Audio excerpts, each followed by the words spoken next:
Hello dear student. आज जो कक्षा 12 राजस्थान बोर्ड का जो ज्योग्राफी का पेपर हुआ था उसका हल देखिए भी, उसकी आंसर की देखिए भी। पहला प्रश्न इसमें आया हुआ था, मानव भूगोल मानव समाजों और धरातल के बीच संबंधों का संश्लेषित अध्ययन है। मानव भूगोल की यह परिभाषा किसने दी थी? इसका आपका आंसर ए सही होगा। एलन सी सैंपल ने दी थी इसकी परिभाषा। नेक्स्ट देखो भी, 2 नंबर प्रश्न देखो भी, निम्नलिखित में से एशिया का सर्वाधिक आबादी वाला देश कौन सा है? इसमें एशिया में सर्वाधिक आबादी है वो चीन की है। आपका द ऑप्शन सही होगा। 3 नंबर प्रश्न देखो भी, भारत के उत्तरी पूर्वी राज्यों में स्थानांतरणशील कृषि को क्या कहते हैं? जो उत्तरी पूर्वी भाग है वहां इसको क्या कहते हैं भी? झूमिंग कृषि कहते हैं। क्या कहते हैं भी? झूमिंग कृषि। ए ऑप्शन आपका क्या होगा भी? राइट होगा। नेक्स्ट देखो भी, आधारभूत उद्योग है। आधारभूत उद्योग वो है जिसके द्वारा और उद्योगों को उन्नति मिलती है। इसमें लोहा इस्पात उद्योग आपका आंसर सही होगा। क्वेश्चन नंबर 5 देखो भी, तृतीय क्रियाकलाप का उदाहरण है। इसमें ये परिवहन है, ये आपका आंसर सही होता। ये तृतीय क्रियाकलाप है। आधुनिक संचार का साधन है, इसमें इंटरनेट आपका ऑप्शन क्या होता भी? राइट होता। क्वेश्चन नंबर 7 देखो भी, कौन से समुद्री मार्ग को वृहद ट्रंक मार्ग कहा जाता है? इसमें सही ऑप्शन सही है, उत्तरी अटलांटिक समुद्री मार्ग। और 7 नंबर प्रश्न देखो, 8 नंबर प्रश्न देखो भी, एशिया का अंतरापोपतन कौन सा है? अंतरापोपतन वो होता है जो अलग अलग देशों से जो वस्तुएं लाई जाती हैं और अलग अलग देशों को दी जाती है, बीच में एक नोड का काम करता है। उसमें सिंगापुर ऑप्शन आपका राइट होगा। आगे देखो भी, विश्व व्यापार संगठन का मुख्यालय कहाँ पर है भी? ये जिनेवा में है। ए ऑप्शन आपका राइट होगा। अगर आप बीएसटीसी और इंटीग्रेटेड कोर्स करना चाहते हैं तो आप हमारे जीके विद जेआर सर से जुड़िए। वहां पर आपको राजस्थान का संपूर्ण जीके और हिंदी और अंग्रेजी के विषय की तैयारी करवाई जाएगी। प्रत्येक टॉपिक से 50-50% या 100-100% आपको उपलब्ध करवाएंगे हम। तो जीके विद जेआर सर, जिसका लिंक हम डिस्क्रिप्शन में आपको उपलब्ध करवा देंगे। आगे देखो भी, गिरीशन नगर का उदाहरण है। गिरीशन नगर का उदाहरण कौन सा है भी? अम्बाला। पे फसल कौन सी है भी? कॉफी है। हम इसी जीके विद जेआर सर में चतुर्थ श्रेणी कर्मचारी जो पेपर होने वाला है उसका संपूर्ण जीके और हिंदी भाषा अंग्रेजी भाषा उपलब्ध करवाएंगे। अरवारी पानी संसद किस राज्य की जल संभर प्रबंधन परियोजना है? ये अलवर राजस्थान की है। और भारत सरकार ने देश में प्रति व्यक्ति जल की उपलब्धता सुनिश्चित करने के लिए कौन सा अभियान चलाया? इसमें जल क्रांति अभियान चलाया गया था 2015-16 में। 2015 और 16 में, यही आपका आंसर राइट होगा। नेक्स्ट देखो भी, धात्विक खनिज है। धात्विक खनिज कौन सा है? इसमें तांबा है, वो एक धात्विक खनिज है। इसमें आपका सही ऑप्शन सही होता। बॉक्साइट किस धातु का आयस्क है? ये प्रश्न बहुत बार पूछा गया है। ये एल्यूमिनियम का आयस्क है। इंदिरा गांधी नहर की संकल्पना किसने प्रस्तुत की थी भी? ये कंवर सेन ने प्रस्तुत की थी। कंवर सेन ने 1948 में प्रस्तुत की थी इसको। क्वेश्चन नंबर 17 देखो भी, सामरिक दृष्टि से महत्वपूर्ण सड़क बनाने का कार्य कौन सा संगठन करता है भी? इसमें सही ऑप्शन सही होगा, सीमा सड़क संगठन। और अगला प्रश्न देखो भी, 18 नंबर, मुंबई पतन के दबाव को कम करने के लिए किस अनुषंगी पतन का निर्माण किया गया? इसका द ऑप्शन सही है, जवाहरलाल नेहरू या नाहवा सेवा बंदरगाह या पतन। नेक्स्ट देखो भी, 2 नंबर प्रश्न है वो रिक्त स्थान संबंधी था। जनसांख्यिकीय संक्रमण सिद्धांत की किस अवस्था में उच्च प्रजननशीलता और उच्च मृत्यु दर रहती है? ये कौन सी अवस्था है भी? प्रथम अवस्था है। कौन सी अवस्था है भी? प्रथम अवस्था है। क्वेश्चन नंबर 2 देखो भी, मानव विकास की अवधारणा का प्रतिपादन किसने किया था भी? डॉक्टर महबूब उल हक ने किया था। ये प्रश्न 12वीं एग्जाम में 5-7 बार आ चुका है। अंगूर की कृषि है वो किस क्षेत्र की विशेषता है भी? भूमध्य सागरीय क्षेत्र की या गर्म जलवायु की विशेषता है। और 4 नंबर प्रश्न को, प्रमोद के उद्देश्य से अर्थात आनंद के उद्देश्य से की गई यात्रा को क्या कहते हैं भी? पर्यटन कहते हैं। क्या कहते हैं भी? पर्यटन। लोग घूमने के लिए जाते हैं, वो आनंद के लिए जाते हैं। क्वेश्चन नंबर 5 देखो भी, व्यक्तियों व वस्तुओं को एक स्थान से दूसरे स्थान पर ले जाने की सेवा को क्या कहते हैं भी? परिवहन कहते हैं। क्या कहते हैं भी? परिवहन कहते हैं। को अंतर्राष्ट्रीय व्यापार का प्रवेश द्वार कहते हैं, इनको भी बंदरगाहों को। ये अच्छा प्रश्न है, बंदरगाहों को अंतर्राष्ट्रीय व्यापार का प्रवेश द्वार कहा जाता है। क्वेश्चन नंबर 7 देखो भी, 2011 की जनगणना के अनुसार भारत में सर्वाधिक जनसंख्या घनत्व वाला राज्य है। इसमें बिहार आपका ऑप्शन क्या होगा भी सही होता, यहाँ बिहार करते आप। रानीगंज व झरिया नगरों के उदाहरण है, ये खनन नगर है। कौन से नगर है अभी? खनन नगर है। केंद्र सरकार द्वारा प्रायोजित जल संभर विकास योजना कौन सी है भी? हरियाली जो परियोजना है वो केंद्र सरकार द्वारा प्रायोजित है। सूखा संभावित क्षेत्र कार्यक्रम किस पंचवर्षीय योजना के बारे में किया गया था? इसका ऑप्शन आपका सही होता है चौथी पंचवर्षीय योजना। कौन सी भी? चौथी पंचवर्षीय योजना। आगे देखो भी 3 नंबर अति लघुरात्मक प्रश्न है, उसमें देखो भी मुख्य श्रमिक किसे कहते हैं भी? इसका आपका आंसर होता है जो व्यक्ति साल में या वर्ष में कम से कम 183 दिन या 6 माह काम करता हो उसे मुख्य श्रमिक कहते हैं। इनसे कम करता हो उसे सीमांत श्रमिक कहते हैं। इन्हें 2 अपरंपरागत ऊर्जा स्रोतों के सुझाव दीजिए।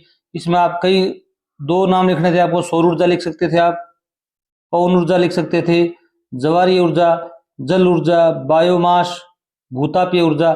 इनमें से किसी के 2 नाम आपको लिखने थे। क्वेश्चन नंबर 3 देखो भी, उन भूवैज्ञानिक कालों के नाम लिखिए जिनमें भारत में कोयला निर्माण हुआ है। इसमें आपका आंसर होता है गोंडवाना काल और तृतीय युग काल। ये 2 गोंडवाना काल है, तृतीय युग काल। क्वेश्चन नंबर 4 देखो भी, पल्ली बस्ती के 2 स्थानीय नाम बताने थे। पल्ली को हम पान्ना भी कहते हैं, पाड़ा भी कहते हैं, नगला भी कहते हैं, ढाणी भी कहते हैं, हेमलेट सेटलमेंट भी कहते हैं, अंग्रेजी में नाम आया हुआ था, ये भी लिख सकते थे आप। क्वेश्चन नंबर 5 देखो भी, 2 रेशेदार फसलों के नाम बताने आपको। इसमें कपास, जूट, भांग या सन भी कह सकते हो, रेशम, इन चारों में से आपको 2 लिखने थे। ठीक है, आगे देखो भी, मानव भूगोल की कौन सी विचारधारा मार्क्स के सिद्धांत पर आधारित है? ये अमूलवादी या रेडिकल विचारधारा, अमूलवादी या रेडिकल विचारधारा है, वो मार्क्स के सिद्धांत पर आधारित है। जनसंख्या के वितरण को प्रभावित करने वाले 2 भौतिक कारकों के नाम बताने। इसमें आप जलवायु बता सकते थे, भू आकृति बता सकते थे, या जल बता सकते थे, कृषि भूमि बता सकते थे। इनमें से आपको किसी का 2 को बताना था। आवधिक बाजार कौन से होते हैं? अवधि प्लस में इक, आवधिक जो अवधि के अनुसार लगते हैं वे बाजार होते हैं जो एक निश्चित जगह पर तय समय अंतराल पर लगते हैं। जैसे कई बार गांव में हर रविवार को एक छोटा सा बाजार लगता हो। प्रथम बार कौन से वर्ष मानव विकास रिपोर्ट को प्रकाशित किया गया था? ये 1990 में प्रकाशित की गई थी यूएनडीपी संस्था द्वारा। अब सेक्शन बी में देखो भी, ये लघुरात्मक प्रश्न थे। सामाजिक भूगोल के 3 उप क्षेत्रों के नाम बताने थे आपको। इसमें आप सांस्कृतिक भूगोल, ऐतिहासिक भूगोल, व्यवहारिक भूगोल, चिकित्सा भूगोल, सामाजिक कल्याण भूगोल, इनमें से किसी का 3 का नाम बताना था आपको। मानव विकास के किन्हीं 3 उपागमों के नाम बताने थे। इसमें आय उपागम, कल्याण उपागम, आधारभूत जरूरतों का उपागम, ये आप बता सकते थे। क्वेश्चन नंबर 6 देखो भी, 2011 की जनगणना के अनुसार भारत की श्रमजीवी या कार्यशील जनसंख्या को कितने संवर्गों में बांटा गया है? इन 2 के नाम बताइए। ये 4 संवर्गों में बांटा गया था। इसमें आप कृषक लिख सकते थे, कृषि मजदूर, घरेलू औद्योगिक श्रमिक, अन्य श्रमिक, ये 4 नाम आप बता सकते थे। क्वेश्चन नंबर 7 देखो भी, पहाड़ी क्षेत्रों के विकास के लिए 2 सुझाव दीजिए। इसमें आप बता सकते हो टिकाऊ पर्यटन को बढ़ावा देना जिससे पहाड़ी क्षेत्रों का विकास हो, बुनियादी ढांचे में सुधार करना। 3 नंबर बता सकते थे बस्तियों का योजनाबद्ध विकास करना। 4 नंबर स्थानीय कृषि और आजीविका का समर्थन करना, अधिक अधिक पेड़ पौधे लगाना और प्राकृतिक आपदाओं से रक्षा करना। इस प्रकार के आप लिख सकते थे। द्विपक्षीय व्यापार और बहुपक्षीय व्यापार में क्या अंतर है? द्विपक्षीय व्यापार का मतलब है 2 पक्षों के मध्य व्यापार या 2 देशों के मध्य व्यापार होता है, वो द्विपक्षीय होता है। 3 या 3 से अधिक देशों के मध्य जो व्यापार होता है उसको बोलते हैं बहुपक्षीय व्यापार, बहुपक्षीय व्यापार। क्वेश्चन नंबर 9 देखो भी, तरल व गैसीय पदार्थों के परिवहन के लिए आप परिवहन के किस साधन का चयन करेंगे? इसमें आपका ऑप्शन होता है पाइपलाइन परिवहन। आप किसका चयन करेंगे भी? पाइपलाइन परिवहन का। और क्यों करेंगे भी? यह सुविधाजनक है और किफ़ायती तरीका है, कम खर्चीला है और ज़्यादा टिकाऊ भी है, लंबे समय तक चलता है। परिवहन प्रणाली होती है, जो सड़क परिवहन है, रेल परिवहन है, उनके दबाव को कम भी करता है। जगह की कम आवश्यकता होती है इसमें। भारत में पेट्रोलियम पदार्थों के आयात में वृद्धि के 2 कारण स्पष्ट कीजिए।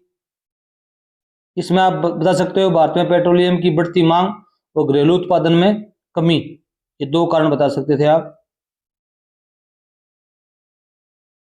आगे देखिए भी, जल प्रदूषण निवारण के 2 उपाय बताने थे आपको।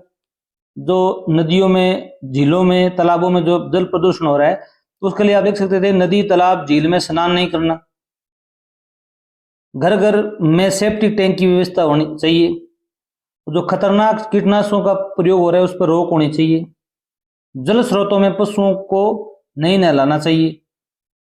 और जो कम फैक्ट्रियां हैं उनका जो कचरा है वो नदी नालों में नहीं डालना चाहिए। इस प्रकार की आप बातें लिख सकते थे इसमें। सेक्शन सी देखो भी, इसमें 12 नंबर प्रश्न आया हुआ है। विस्तृत वाणिज्य अनाज कृषि की 3 विशेषताओं का उल्लेख करना है आपको। विस्तृत का नाम से स्पष्ट है कि बड़े पैमाने पर खेती की जाती है, ये विशेषता ये है। दूसरी बात है मशीनीकरण, इसमें सर्वाधिक मशीनों का प्रयोग किया जाता है। और तीसरी बात है विशिष्ट फसलें, इसमें एक ही फसल बोई जाती है बड़े क्षेत्र में, बागान की तरह। और सारा काम किससे होता है भी? मशीनों से होता है। और आप बता सकते थे उच्च पूंजी की आवश्यकता होती है।